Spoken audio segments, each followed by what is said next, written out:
All right, film geeks, today we're talking about The Blackening, a new satire horror comedy. Let's talk about it.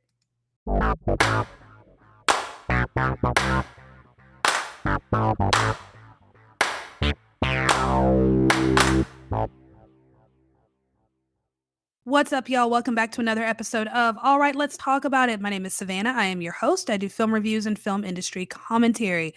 And today we're going to talk about The Blackening. The normal intro stuff I do, like what's going on in my life, where have I been, all of that was in Elemental. So I did a double feature yesterday. I saw Elemental at 3 and then The Blackening at 6. So all of that extra stuff, if you're even curious as to why there wasn't an episode last week, go to Elemental. I talk about all of that there, and I don't feel like saying it all again. So we're just going to jump straight into it. I have been looking forward to this movie since A Good Person came out. I think that was March. I came out of the movie theater. It was early afternoon on a Friday, and I walked right past the poster and I lost my ever loving mind. I cracked up, which was great because I just finished crying. Good Person is a movie with Florence Pugh, Morgan Freeman. I have a review of that somewhere on here. And I've been looking forward to this for months. Been looking forward to it. Could not wait. And it's on my birthday week. My birthday was a couple days ago.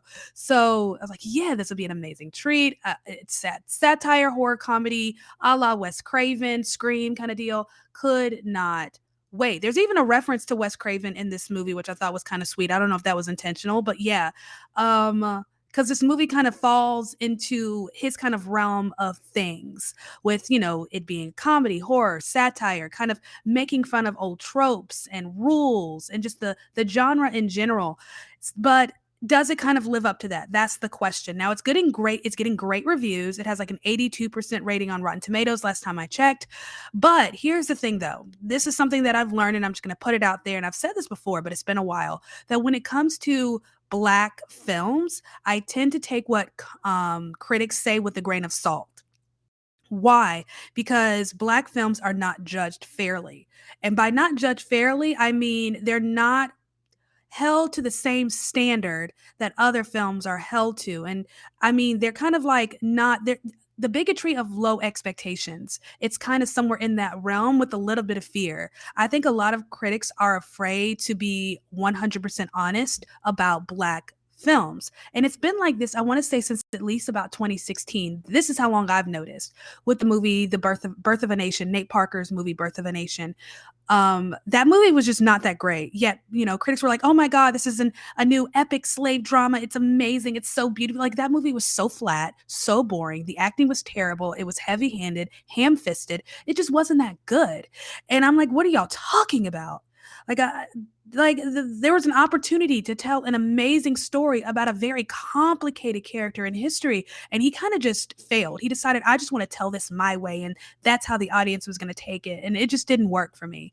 So ever since then, I've noticed that critics tend to shy away from being completely honest about Black films. So when it comes to like seeing what critics actually think about Black films, I always go to the negative reviews because those are the ones that are going to be completely honest.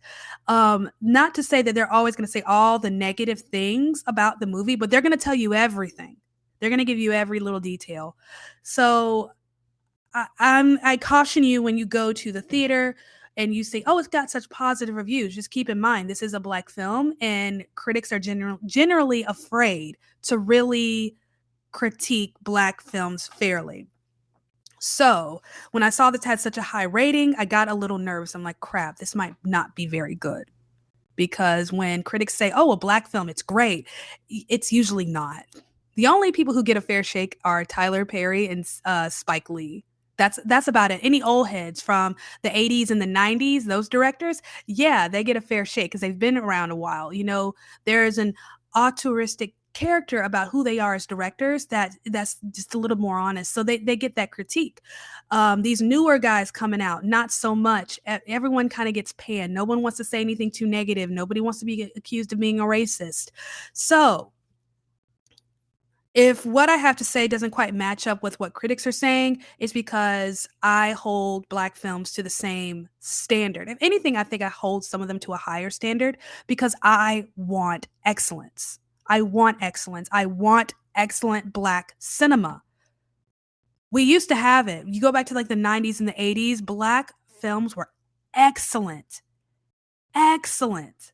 There was a standard of excellence that's kind of lost its way a little bit, where that excellence has been replaced with a sense of entitlement, where we get these mediocre efforts from Black directors, particularly Black female directors. I say particularly because it's been a lot of Black female directors as of late who don't feel like they have to produce the real effort to make a film great, almost like, just being Black and just having a Black story is enough. I think of the movie Till, where the only really redeeming quality of that movie was Danielle Deadweiler's performance. And it's very clear that the director put all of her effort into that performance and let everything go by the wayside, and then had the audacity to be like, why wasn't I nominated for a Best Director? Ma'am, you only did one thing well, and that was to direct your lead. You fell flat on everything else. That's a bit of a rant right there. I could go on and on and on forever. But my thing is, when it comes to Black films, I expect excellence. I want excellence. I want us to be excellent in cinema and in film because we can and because we are. And I want to reintroduce that standard and stop giving mediocrity a pass. And I just want to kind of put that out there. So, getting into the Blackening. So I had high expectations going into this because I'm like, it's a satire horror comedy. The premise in and of itself is just funny and enough to draw a lot of different kinds of people in. Because remember, this whole idea that the Black people die first in a film, this is not just, a Black people joke. This is a horror joke. So this is a joke that people of all different ethnicities and backgrounds, we make and we laugh about it, and it's funny, and it's, is it really that common in film? Actually, no, not at all. But I think it happened one time, and it was enough. Someone was like, man, the Black people had to die first. And then it kind of rolled from there. So this movie, what is this about? So this is all centered around a kind of Juneteenth college reunion between a group of friends who decide they want to rent a cabin out in the middle of the woods and, have a good time, party, play a game of spades, drink, get high. It's supposed to be a good time, right? So we have a couple that gets there first. They secure the cabin, make sure everything's good, food's there, decorations, everything's ready for when the party arrives. And that's where our story kind of starts. So it's very typical kind of horror movie slasher intro that we've seen before, mainly in a lot of Wes Craven's Scream franchise, where we get kind of that intro to what this is going to be. So we have either a couple or a person who's kind of the sacrificial lamb, so to speak. They're going to get the ball rolling, get our anxiety up, give us something to look forward to in the film. And that's, immediately I knew that's what it was. So off the bat, I mean, the formula is it's very formulaic. We've seen this before. There's nothing new, innovative about the way this story is structured. We've seen this before. So don't go into it expecting something brand new. You've seen this before, and that's part of the charm. That's part of the satire. That's part of the comedy, is that we've seen this before, but there's a slight twist to it. So I know what this is. I know exactly what the intro is. I know what's going to happen. Very predictable from that aspect. But I was starting to get a little worried because the acting at the very beginning was just very contrived. It was a little weak. The suspense just wasn't suspensing. It wasn't building. And the director in this movie kind of uses the same little motifs over and over and over again to build suspense, which sometimes work, but it's not so up. But when directors do that, when they use kind of the same motifs over and over again, there's almost kind of a subtlety to it. There's something connecting about it that when you hear this sound, or you see this thing appear, or you see this color, something bad has happened or something bad is going to happen. It ratchets up that anxiety. The director here doesn't quite do that. And I think it's because it's something that's just so cliche, a creaking of the door. There's, I think, again, this is satire, but sometimes satire works in instances and sometimes it doesn't. If anything, this just felt very repetitive. It didn't do what it needed to do, which was to kind of build suspense. Because even though this is satire and it's a comedy, it's still a horror. This still needs to be scary. So it got to the point where hearing a door creak got kind of annoying. It's like, oh, yeah. Okay, here we go. I mean, how many times can we hear a door creak, right? I mean, at this point, we already know somebody's in the house. Okay, we don't need to hear the door creaking. there sometimes has to be a fourth wall moment for the audience where we know what's going on, but they don't. And he couldn't quite separate the two. We had to all be in these moments together. There were things he was trying to do that just didn't quite work. It just didn't work, which is weird because this director's not new. But I think this is kind of a new little venture for him in terms of horror. This is not something he's really done before. He has done Fantastic Four and he's done Barbershop. So when I talk about like Black film excellence, Barbershop is on that list. So this is the guy who directed Barbershop. So in terms of crafting a story and, directing a cast, which we'll talk about in a minute, he knows what he's doing. So the beginning, the acting was a little off. It was a little contrived, kind of flat, kind of boring. I was getting a little worried. It wasn't scary. This is the kind of intro where, things start to just mess with you a little bit. And it just wasn't doing that. And having watched Scream earlier this year, this really kind of fell flat. So we get into that happening, and our first two characters, we don't know what's going on with them, and then we get into the meat of the story where our main characters are starting to arrive to the cabin, driving, conversation in the car, very typical, and we're starting to get to know these characters a little bit more, and not just get to know who they are, but also get to know who they are in relation to their Blackness, because that's what this movie's about, right? And I think there was more satire in this movie than they initially intended there to be. I think this movie really speaks to how Black people see themselves. And I don't think this was supposed to be as introspective as it is. But that's a whole separate conversation. We don't have that kind of time. So, and then we're in the car talking, and we're still kind of in that flat acting. It's a little contrived. I'm just not feeling it. I'm getting nervous because, y'all, I've been looking forward to this movie for months. If there's any movie that has come out that I'm like, I'm gung-ho, I'm ready to go, oh my God, I can't wait, it was this movie. Like, I have been looking forward to this all week, and it's not living up to expectations, and I'm starting to get nervous. And it's still like that. We're another 10 minutes in, and our characters are starting to come in, and our characters are just very loud in their personalities, in the caricatures that they're portraying. And I understand the purpose behind that within the genre, but it just isn't working. It's just not working. I don't know how else to make it make sense. It just wasn't working. And then we get to the scary part. Fast forward through all that mess, and it's kind of stupid, it's kind of dumb, and it's flat. Then we get into the scary part, and that's when it starts to shine. That's when it picked up, and that's when I'm like, oh yeah, here comes the roller coaster. And it was good. And then it lulled.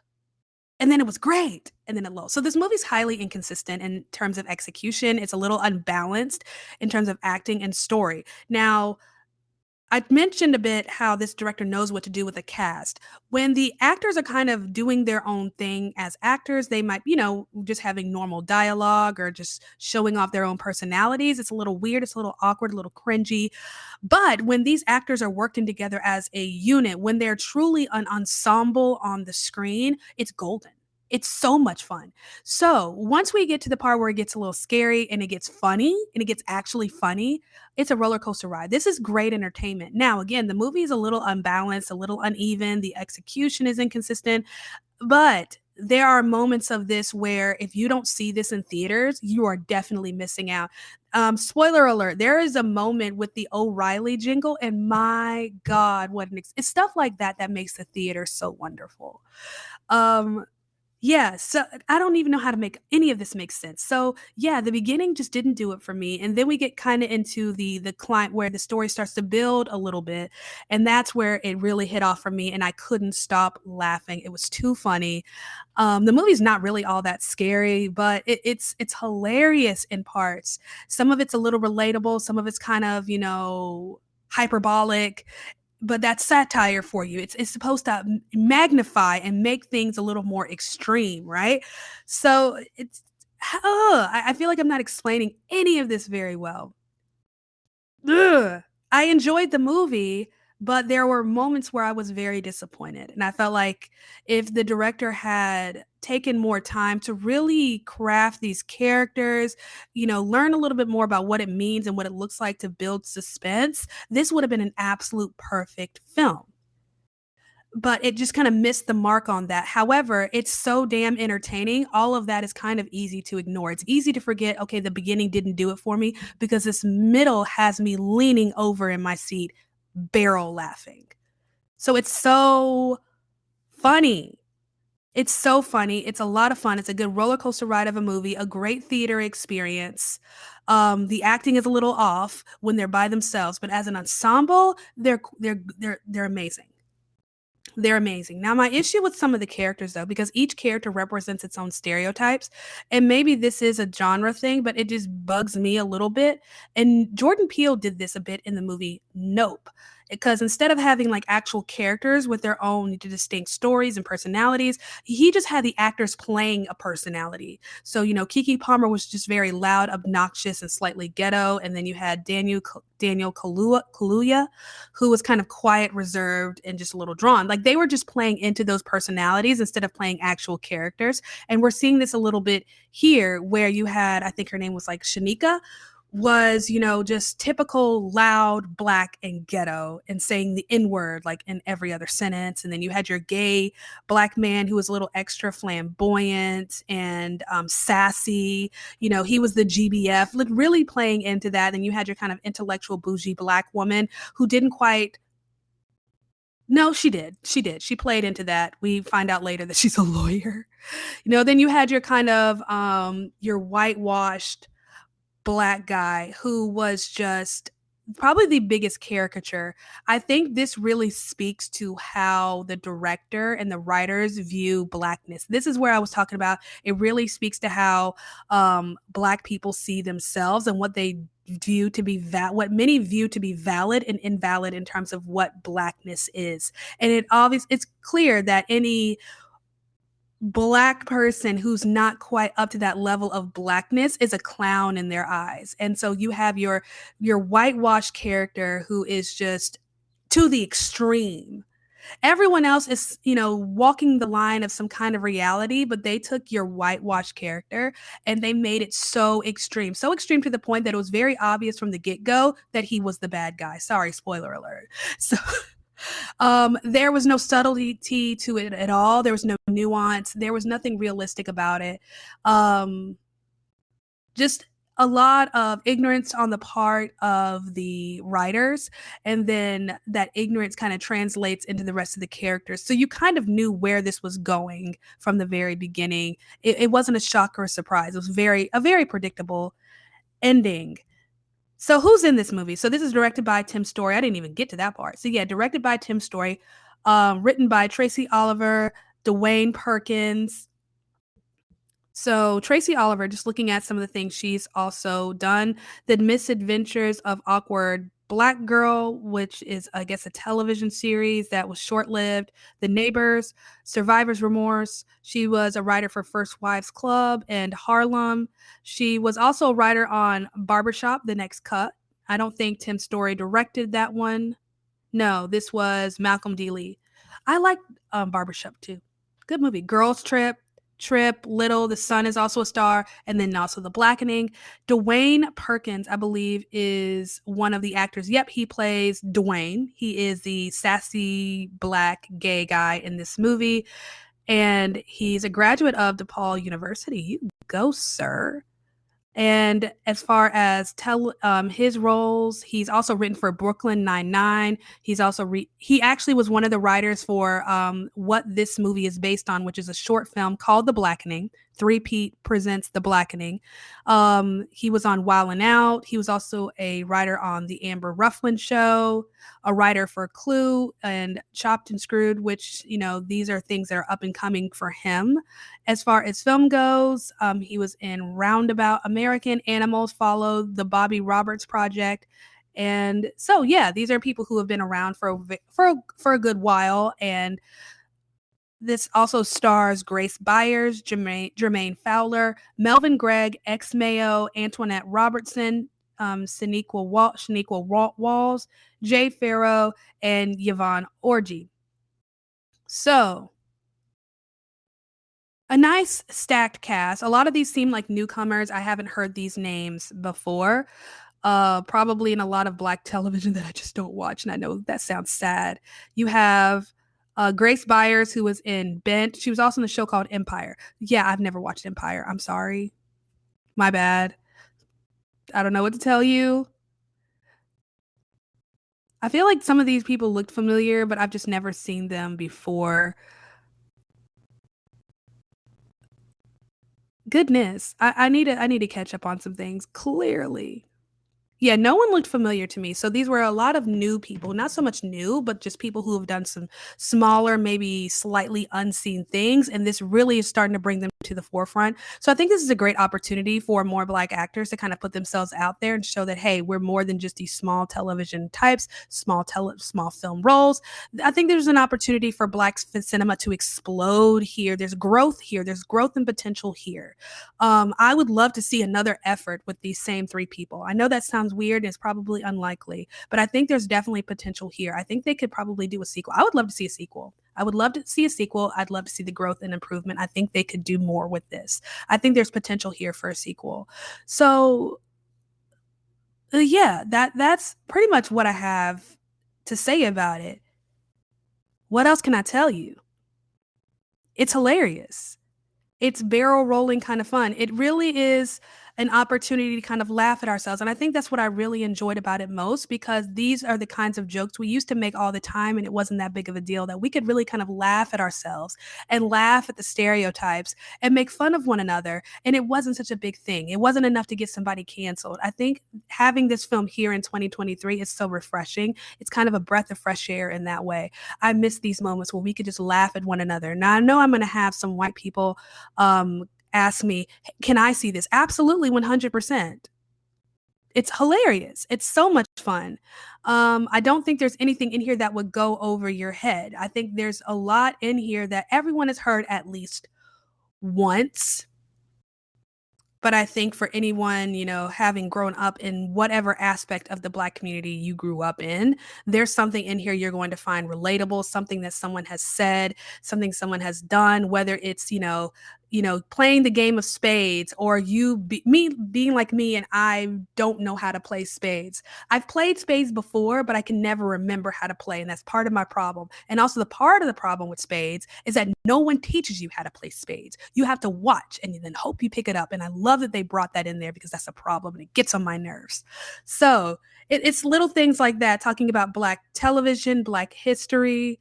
There was a question because they go downstairs and they end up playing the game, the Blackening, kind of Jumanji style, and they have to answer questions. And one of these was like, who is Sojourner Truth? And it's like, was she an abolitionist and a women's rights activist? Was she a something B? And then was she Harriet Tubman? Like stupid stuff like that. That was just a little too funny. And, how many Black actors were on Friends and, just little horror movie tropes that are just too funny, like, oh, we have to split up. Just the stuff like that, making fun of the genre as a whole, but also making fun of Black culture in a way that people can't make fun of Black culture right now. This movie kind of creates a safe space for us to really kind of dig into some of the things within our community that deserve a little bit of shame, just a little bit. And I hope this kind of opens up the door for us to really talk about these things in a way that we can have wider conversations. So, I mean, the movie is definitely worth the price of admission. It's a little unbalanced. The acting is kind of, it's a little inconsistent with the direction and the writing.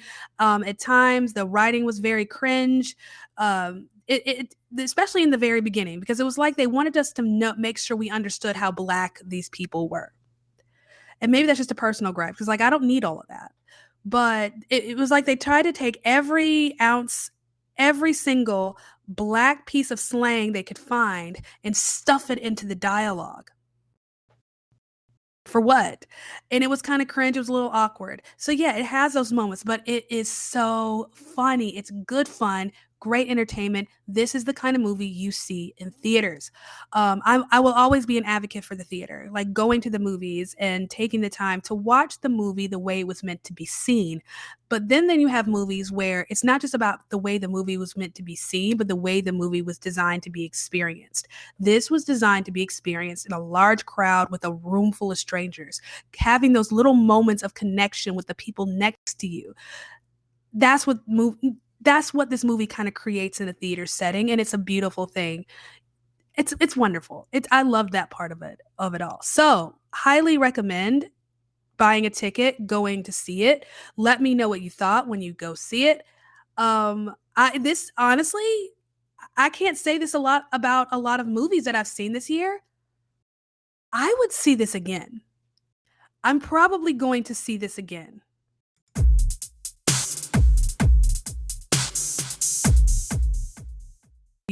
Welcome to the parental unit. And that's what I'm calling this segment until y'all can help me come up with a better name for it.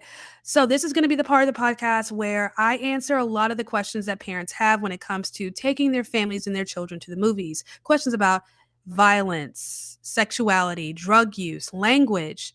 Did I say violence? I don't even remember. So, stuff like that. Because we have a rating system, G, PG, PG-13, R, NC-17. There used to be an X rating, but I think that's gone by the wayside.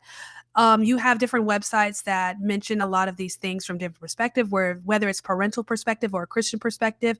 But as you know, I do have a following, and a lot of my followers are parents. And I want to be a resource for them because why not? I think that's be a good idea. So, this will be the part of the podcast where I answer some of those questions.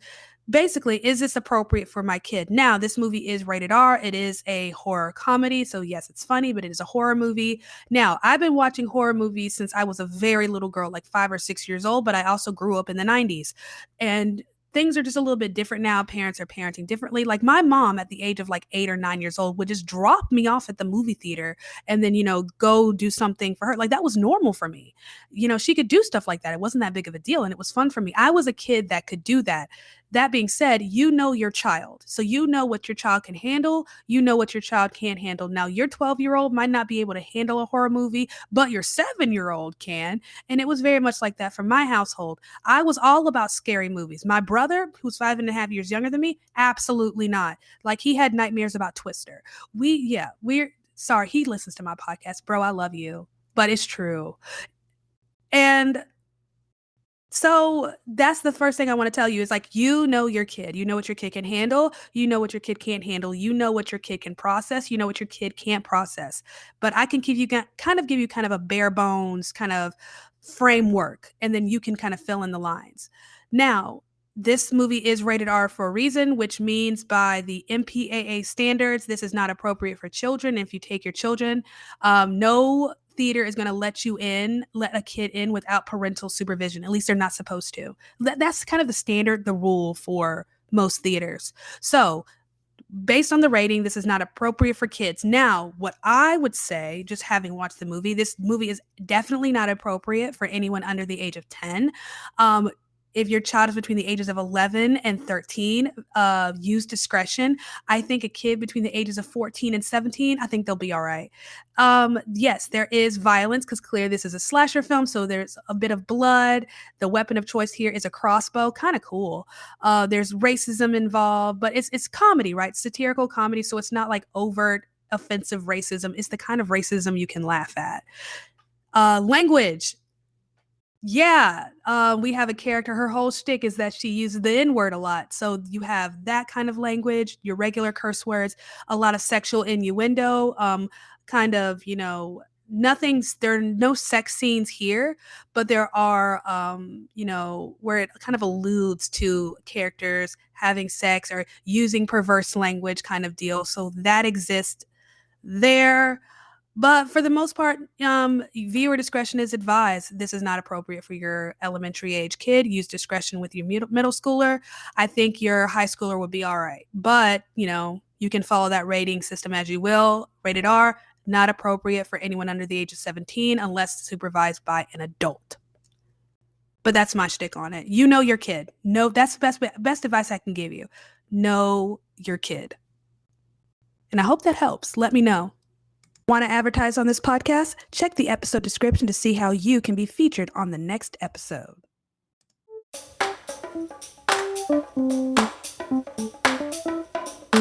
Thank you so much for listening to me rant and rave about another movie. That was The Blackening, directed by Tim Story. So just to sum it all up, I thought it was just a little unbalanced and inconsistent, but it's a hell of a ride of a movie. It's so much fun and totally worth the ticket. If you're going to see this movie, you need to see it in theaters with a full theater. So definitely, an evening or a matinee kind of movie over the weekend.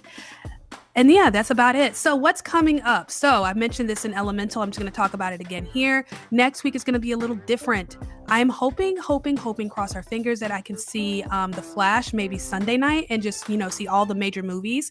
And then what I'm probably going to end up doing is giving you that review as an episode for next Friday. So I am going to be out of town. I live in New Orleans. For those who don't know, I'm going up to Oklahoma to visit some friends. For most of next week. So I won't be able to go to the movies like I normally do. The plan is to go to the movies like on a Sunday. The Sunday I come back. I actually come back on a Saturday, but I'll be home Sunday. So that's the plan, is to go to the movies on that day.